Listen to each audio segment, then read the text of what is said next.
The Oberheim Matrix 6, produced between the mid and late 1980s. This is a more affordable Oberheim synth at the time, which still gave access to classic Oberheim sounds as they're known today.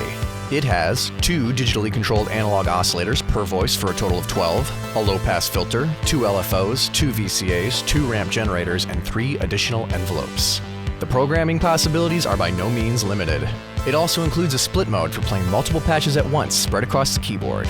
In addition to a normal power input, the back of the Matrix 6 has the following. 2 audio outputs. These are displayed as left and right, but the synth is mono, and with its stereo setting on, instead of giving a stereo signal, when using the split mode, this will output each sound of the split to each output. A cassette input and output. By today's standards, the 100-patch memory bank is somewhat limiting. Back then it must have been as well, given this option. Connecting your favorite cassette recorder allows you to transfer an audio signal to or from the Matrix 6, allowing you to save and load presets stored on a cassette tape.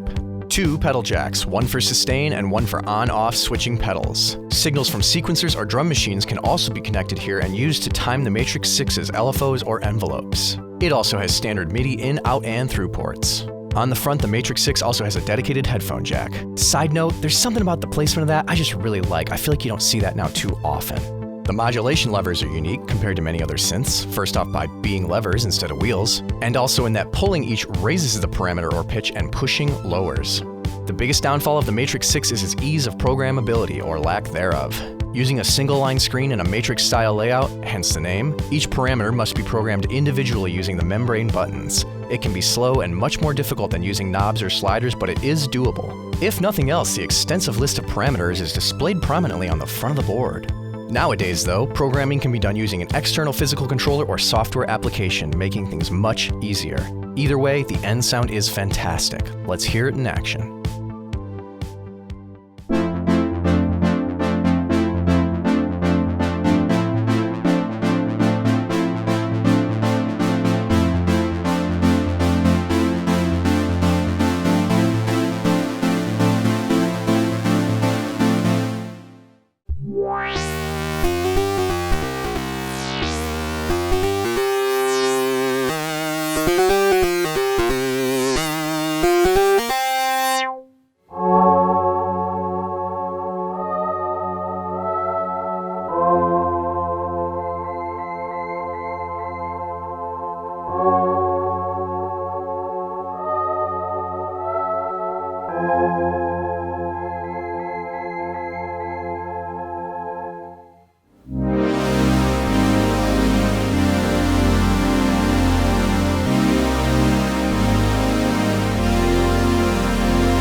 Despite its slightly unintuitive programming, which nowadays is easier than ever to overcome, this is a wonderful sounding 80s synthesizer, the Matrix 6.